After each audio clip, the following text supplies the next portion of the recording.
Hey folks, this is Jake Davis, and I hope everybody had a wonderful Easter yesterday.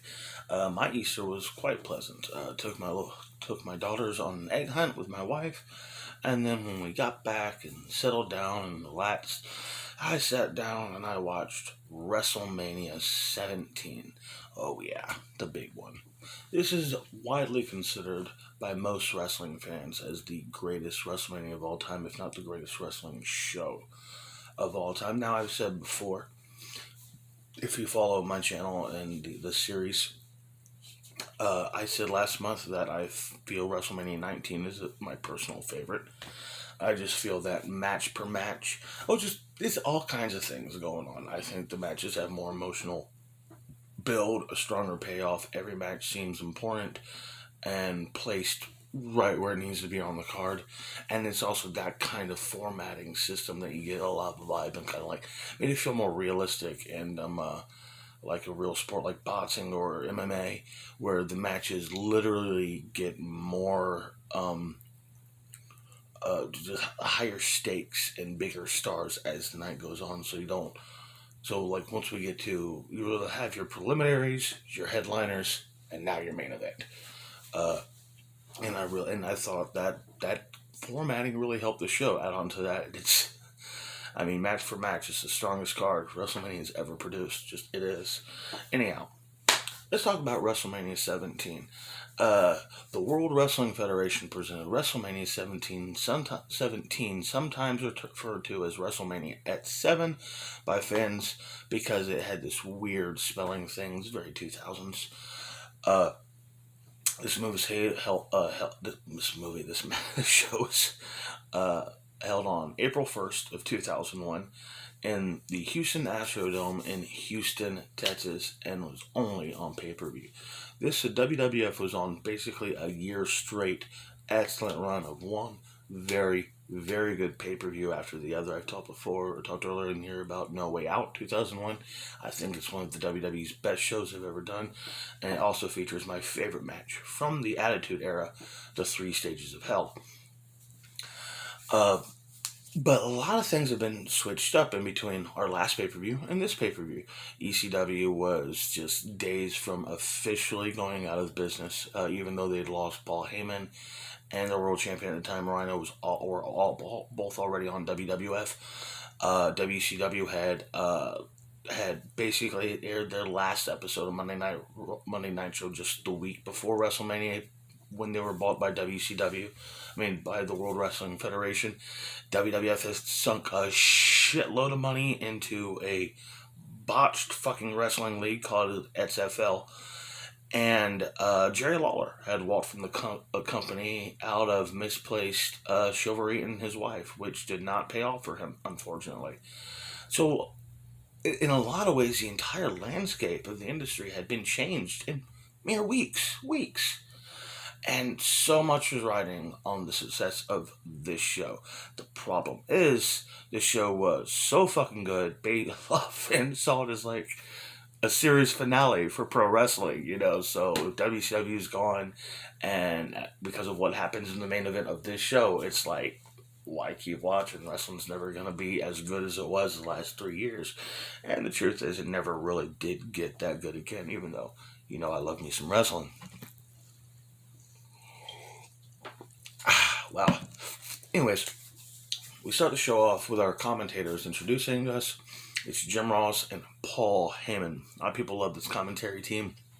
I really wasn't much of a fan. I thought Paul Heyman just really can't. I know he's playing heel, but should the color commentator be drawing as much heat as the fucking wrestlers?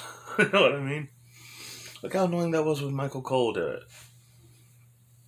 it. Our opening match is Chris Jericho defending the Intercontinental Championship against William Regal. Regal is the commissioner of WWF at this time. And these guys have been feuding over the last few months. Mainly, Jericho doesn't want Regal as a boss. He's been fucking with him, literally pissing in his tea and shit like this. And now they're going to fight for the IC title. This is a good match, but I've always felt that these guys did have better matches, much better matches in this feud, in fact. But something just didn't click here for this match. I think what it comes down to is it's the only match of the whole night that doesn't have any flash. I mean, there's no title change, there's no stipulation, there's no outside interference, there's no screwy finish. It's literally the only match on the card that doesn't have anything like that. Just a straightforward wrestling match. And the guys, I mean, the match went longer than I remembered it being, but it still felt like it was so rushed, and they didn't have enough time to really tell the story. They're just running through spots. You know what I mean? Finish comes, Jericho hits the line salt, retains the Intercontinental title. It's just, I've always felt that the match, the next year, WrestleMania 18, it almost is that same situation. 1-on-1, IC title, kicking off the show. William Regal, but this time fighting RVD instead of Jericho. And I just think it's an all-around better match. All-around better match. I don't know why. I'm not saying RVD's a better wrestler than Jericho. I think Jericho might be the all-time greatest. But, yeah, just this match doesn't do it for me. Never has.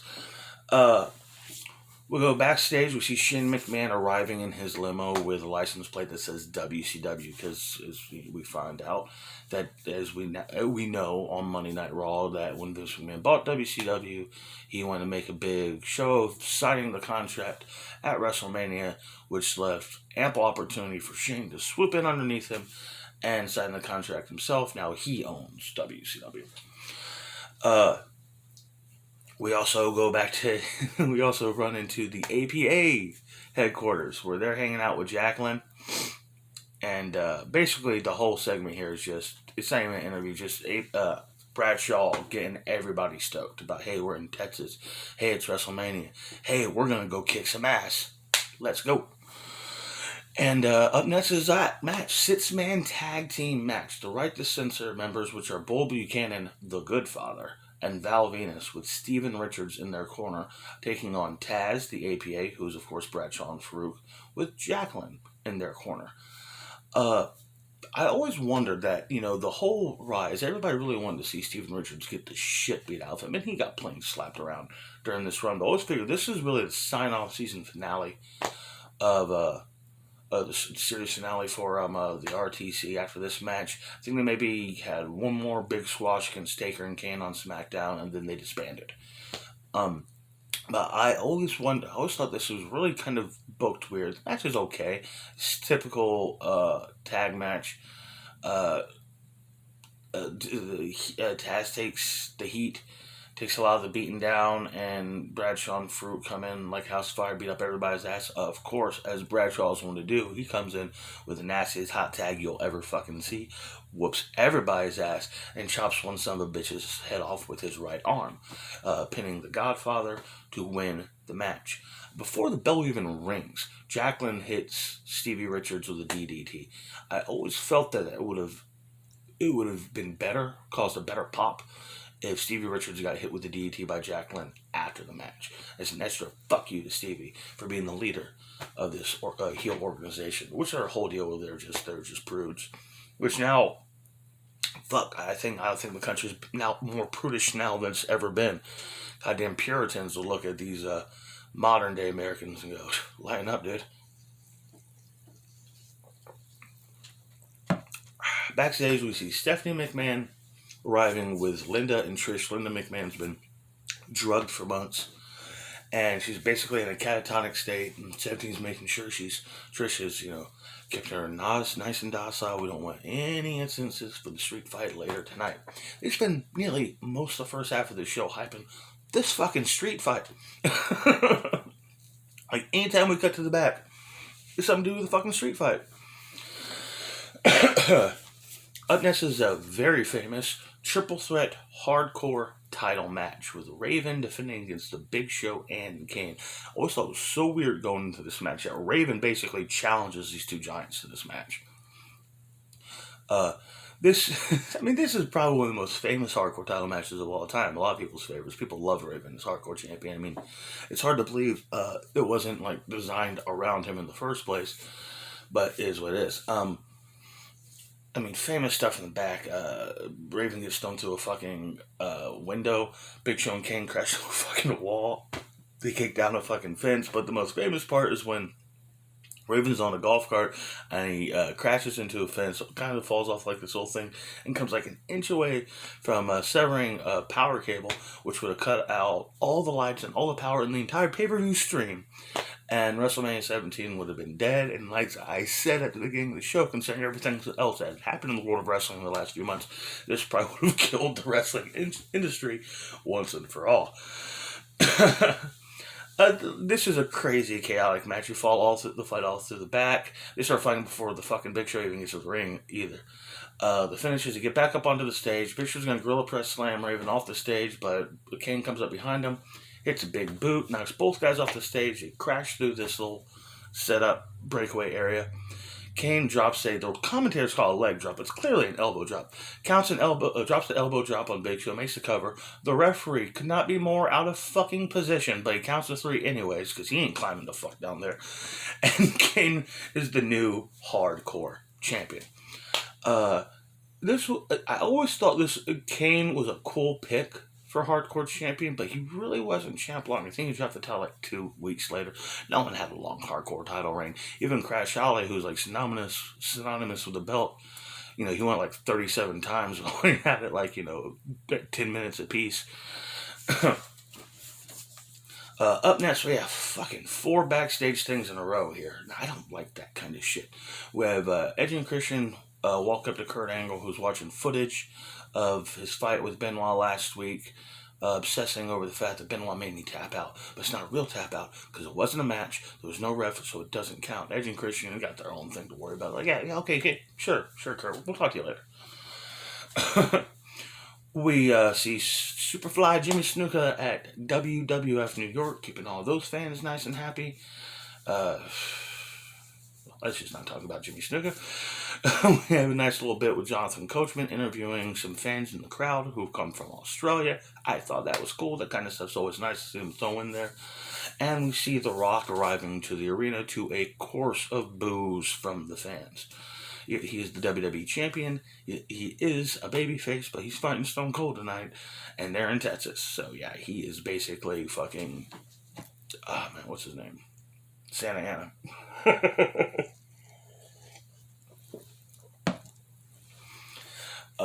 Up next is the European title match. Test defending against Eddie Guerrero with Perry Saturn in his corner. And yeah, since everybody does, gotta point out that fucking hat Perry Saturn is wearing. It's not a nice hat. It's not a hat I would own. But it is definitely a hat. It is a memorable hat. Alan Badillion Treherne would love that hat. Anyhow. Or is it Trehane? Treherne. Anyhow, this is actually the weakest, in my opinion, the weakest match on the whole show. It both feels rushed and feels like it goes too long at the same fucking time. And that actually should be a testament to how good this show actually is. Eddie Guerrero has the worst match on the card. It can't be that bad. You know what I mean? But at one point the referee's distracted. Saturn runs in, hits the best named finishing move in wrestling history, the moss-covered 3-handed family credunzel. Test kicks out. Test trying to get some more momentum. Demolinco comes out, causes a distraction. Test getting his mitts on him. Turns around, referee doesn't see it. Eddie clobbers him with a championship belt, makes a cover, and Eddie Guerrero's the new European champion. A point like, for the exception of Jericho, every title changed on this at WrestleMania here tonight, and no one really had a long reign, except the main event. Everybody really just won the title here just to drop it before we even got to the next pay-per-view. I mean, Kane doesn't make it title to the next pay-per-view. Jericho doesn't keep his title till the next until he loses it before the next pay-per-view. Same thing with Eddie. Same thing with the tag titles. I think the women's title China didn't lose the women's title till Survivor Series, but since she got fired in June, I mean that there's just no women's champion on TV for most of 2001. Anyhow, we go to another backstage thing, just a really quick interview with Michael Cole. He's talking to Mick Foley as he's going to be the referee for the street fight later tonight. And it's just your basic guest referee. He just gets his cheap pop, says he's going to call it right down the middle. the middle. Anyhow, and we also see Stone Cold arriving to the arena, who does not get booed because, as I said, if Rocky's Santa Ana, then Davy Crockett just showed the fuck up. You know what I'm saying? Up next is a grudge match. Kurt Angle and Chris Benoit. Chris Benoit just turned babyface a week before this match, just for the sake of fighting Kurt Angle in this match, because Kurt Angle just cannot not have a match at WrestleMania. And this is our first real taste. So we're about an hour into the show at this point, and now we're going to get a real match. This match is probably about 10 minutes shorter than I remembered it being. Odd. And I had this effect a lot throughout the show, watching it yesterday. Some of the earlier matches were longer, felt longer than I remembered them being. A lot of the more classic matches felt shorter than I remembered them being. And this was the first chance of that. I mean, this is just a great match. Excuse me. Lots of chain wrestling, and then breaks out into a full-blown fist fight. Both guys tried their dives, diving headbutt, moonsault. Guys start trading back their submission holds, start putting their submission holds on each other. The referee gets blinded. Angle hits an Olympic slam, but Benoit kicks out. They wrestle around a little bit more. Angle's eventually able to roll him up, hold the tights, and win the match. Hell of a good match. Damn good match. It would cause just an amazing series of matches Benoit and Angle had. Pretty much until the summer. In fact, you can even say they probably fought too much during this time, but I mean, when you have chemistry that great, yeah, let them wrestle every week. More backstage shit. We get Michael Cole trying to interview Commissioner William Regal about his match earlier tonight, but he's too busy trying to run Kamala and Kimchi out of his office because they're going to be part of the Legends Battle Royal later on tonight. We also get highlights from the Ford Hood pep rally celebration that happened a few days before WrestleMania. Had some of the WWE divas, Trish, Lita, Jackie, Taker, and Angle were there, and they just put on a bit of a show for the troops. One thing I don't like about this segment was right before they cut to it, Paul Heyman does this real sarcastic salute thing, and just yeah, you're a dick. Just literally 6 months later, that little bit of sarcasm to the troops would have gotten him in all kinds of hot water with Vince and sponsors and all kinds of other shit. I'm not going to talk about what was going on in America 6 months later. You fucking should know your history books. We have another backstage. Kevin Kelly's trying to catch up with Kurt Angle, asking him, how do you feel about ruining that classic you just had with Chris Benoit? And hey, I just beat Chris Benoit. I'm better than him. And before he doesn't really say anything, by the time Benoit just jumps him, knocks his ass down, and got him on the floor backstage in a fucking crossface. Awesome. Yeah, as I said, feud not over. Up next is Ivory defending the title against China, the women's championship, of course, against China, back when women only had the one belt to fight over in WWE. And believe it or not, despite not being treated like they mattered, the belt seemed more important because there was only one. God, I don't even know how many belts are in WWE right now. I think it's 19 different championships. Holy shit. It's insane. Anyhow, so the whole story here is back around about 4 months earlier, the RTC attacked China, Spike Pile drove her and broke her neck. Kayfabe, of course. A lot of people play off how really tasteless it was, do a fake. I mean, I usually try not to use the excuse it was a different time, but yeah, come on, it was a different time. They use concussions and broken arms and fake injuries all the time just to get people off TV for a few months. Sometimes it was nowadays they'll let you know it's an injury, it's a real injury. They try not to make that a fake kayfabe thing too much. I think it's more out of concern for you don't want to lessen the impact of a real injury that could cost somebody their career. And I get it, but at the same time, it is just a show. Don't get too butthurt about these things, people. I was more butthurt about the match. Ivory's a phenomenal wrestler. She's great, and I was far more interested in the actual match.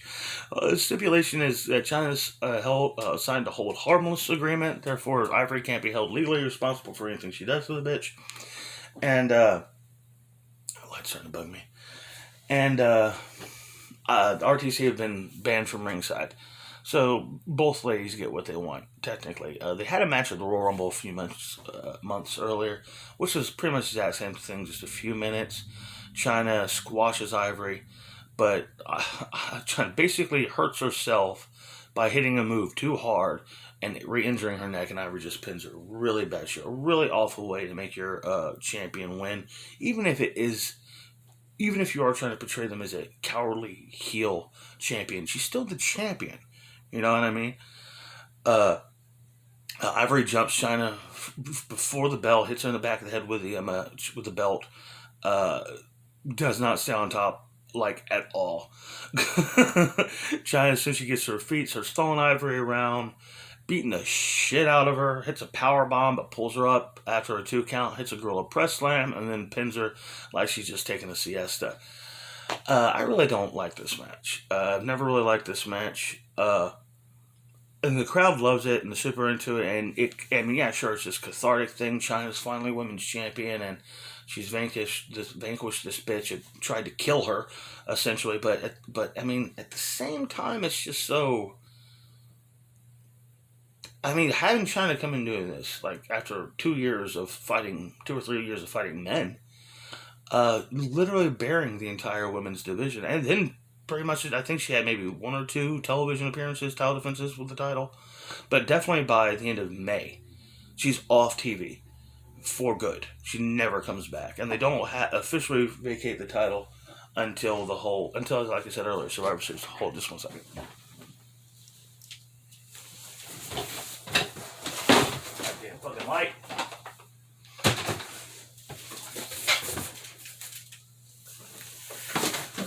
Fuck you, light.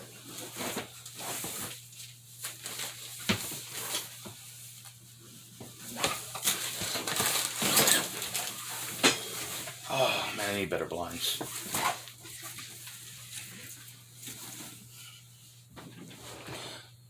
I tried and I failed, but at least I tried. Anyhow, let's just move on. Backstage interview.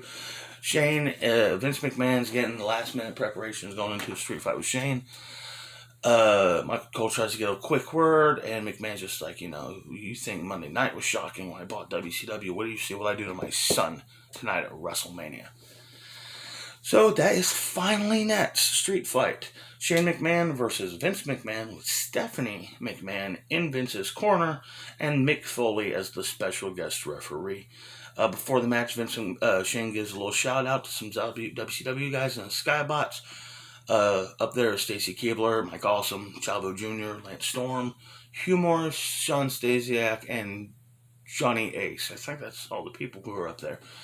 But, of course, there's no Goldberg, no Page, none of the big stars. And even the people who do show up don't look like they're very happy to even be there. It's just like, what the fuck else we're going to do? We got fired last week. I mean, this is really kind of a famous match. Vince gives his son a real black eye, like seconds into the match. And Stephanie slaps the shit out of him. There's really not a lot of actual action. It's mostly just punching and clotheslines. Shane goes for a diving elbow drop through the announce table, but Stephanie gets Vince out of the way. Shane crashes through. And then we get all the... Trish brings in Linda. Then Trish slaps Vince, turning face. Stephanie slaps Trish. They roll around. Stephanie slaps Foley and then runs for her life. And Trish chases her out of the arena, and that's where we leave that off. Foley's trying to get Linda out of there, but McMahon blindsides him. He gets Linda in the ring, starts beating Shane down with a trash can when Linda McMahon stands up to a ridiculously loud pop. Kicks Vince right in the nuts. And just like this whole sequence, as soon as Linda stands up, this crowd is at a fever pitch for like the next 5 minutes. Kicks Vince in the nuts. Foley gets there, starts wailing away, does the bang bang. Shane puts him in the corner, puts a trash can in his face, hits the coast to coast, first time he'd ever done it. Pins Vince McMahon and beats his father in the first and only ever father versus father versus son match at WrestleMania. We get a quick interview from the WrestleMania Access event where Kevin Kelly's asking the Hardy Boys about TLC 2, and they cannot care less. It's like, man, we're trying to sound autographs right here, Kelly. We also get this cool little quick night interview. Just Triple H back here taping up his wrists, and Taker over here, the other part of the arena, do some shadow boxing, just getting ready for their really badass match that we're going to see later on. Up next is TLC 2. Tables, ladders, and chairs. Oh my. And it is for the World Tag Team titles. The Dudley Boys, Bubba Ray and Devon, defending against the Hardy Boys, Matt and Jeff, and Edge and Christian. This is a very famous match. I can't even tell you about this match. Just go back and watch. Just go watch this match if you possibly can. Insane. It's just insane. My most famous part of the whole match is Jeff is hanging from the belts, trying to reposition a ladder with his feet underneath him. Bubba Ray Dudley takes the ladder away from him, and as Jeff's feet let go, he swings back, and Edge comes off a 15-foot ladder and spears him off the fucking belt. Utter madness. But it's just a little simple spot I always liked in this match.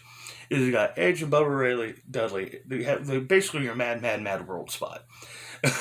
All six guys are at the top of 3 different ladders.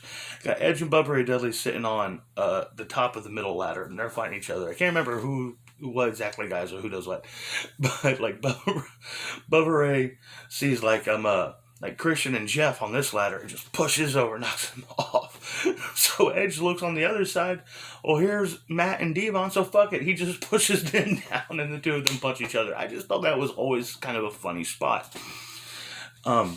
Eventually, the interference comes in. It's a triple threat tag match, but all 3 people got a third man, if you will. Spike runs down, hits a Dudley dog off the apron through a table on Christian. Rhino runs down and just starts creating orphans and motherless, childless mothers left and right. Lita comes down, does her best stuff, hits fucker with a Hurricane Rana. Hits Spike with a steel chair, then takes her top off because she is such a nice lady. And then she eats a 3D. Finish comes where Devon's got the match win, climbing up the ladder. Edge is holding him by his trousers. And then Rhino puts Christian on his shoulders and climbs the ladder himself while Christian just pulls the belts down. The heel team totally steal. Edge and Christian are the new tag team champions. But like I said, with all the other belts earlier in this video, they would not hold them for long. Up next is just a whole Access reel highlight. They go through this every year, you sign some shit, you look at some shit, you play some games, you get excited for WrestleMania. Up next, Howard Finkel announces the new attendance record for the Houston Astrodome being 67,000 people. And then we get to the gimmick battle royale. I call it the Legends, but it's not. It's the gimmick battle royal. Come on.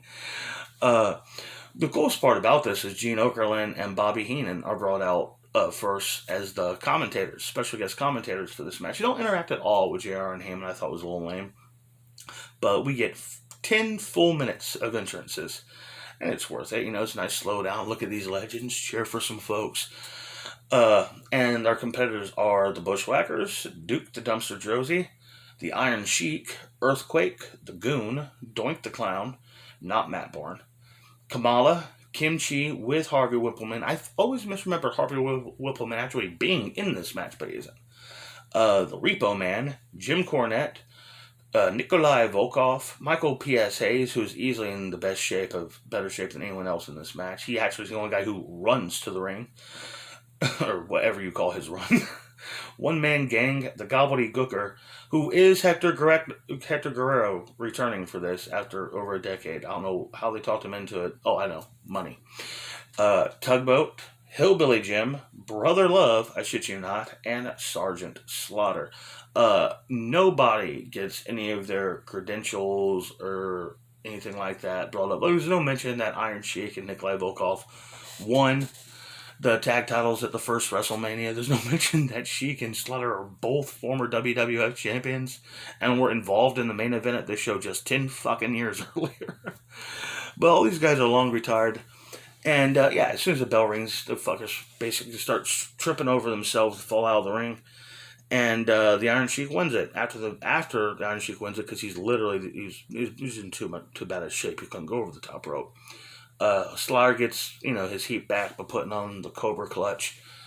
The Cobra Clutch, and the segment ends there. I still say that they should redo this for the Attitude Era. Wouldn't you love to see an Attitude Era and Ruthless Aggression Era Battle Royale for WrestleMania? Just a fun little thing. See guys like The Godfather, Rikishi, D'Lo Brown, Al Snow, all come out and take their bows, you know what I mean? And just get thrown out. Actually, a lot of those guys are still in pretty decent shape. At least Al Snow is. And Rikishi should win it, because Rikishi never gets to win a fucking Battle Royal. Semi-main event time. Triple H versus The Undertaker. Now, I love this. If Stone Cold and The Rock were the two biggest stars, not just in WWE, but in wrestling at this time, it's so totally logical for them to be the main event. But for your semi-main event, what better thing to do than throw in your next two biggest stars in a one-on-one match? And as a kid, this was probably the match at this year's WrestleMania I was most looking forward to. Taker and Triple H had contrasting styles, similar builds. Taker's not really that much bigger than Triple H. And they hadn't fought a million times, which always helps. So I was like really, really stoked for this match as a kid. But what was so weird is I misremembered for literally the last 2 decades that this was a no-holds-barred match, when it's not. They just fucking let anything go. The referee gets knocked out really early in the match and has apparently suffered brain damage because he's down for longer than 10 minutes. Taker and Hunter, but all over the goddamn arena. It's such a shame. Taker chokeslams Triple H off a scaffold, but the camera's in the wrong position, and they do not have, they have like a second shot from a different angle, but both angles are shitty because it just looks like Hunter just disappears into the abyss or the sea of humanity, whatever you want to call it. And I just, man, you don't see the landing, you don't see the thud, you know what I mean? I ain't sure there's a crash pad down there, but I don't care. They eventually fight back to the ring. Triple H, Taker goes to the last ride. Triple H whacks him with a sledgehammer, which apparently I found out just yesterday that the sledgehammer actually had broken when during the swing up, and he just kind of just stabbed Calloway in the forehead with it, not realizing what he was doing. Eventually Triple H gets him, starts punching the Undertaker and mounted punches in the corner, and you never do this to the Undertaker because Taker will powerbomb your ass out of that, which he does. Last ride, and Deadman wins. Of course he does. It's WrestleMania, people. Main event time. I want to point out, I didn't watch this on the network, and I don't have an original DVD. My copy of this is part of that and WrestleMania anthology thing that came out, I think, in 2005, was basically 4 or 5 disc sets. No special features. You just get the WrestleMania. You get 5 WrestleManias. Like this one was 16 to 20, and but it was also during all the WWF things are blurred over, and all the theme musics are generic. Like you don't hear Taker coming out to Rollin', and you don't hear My Way during the main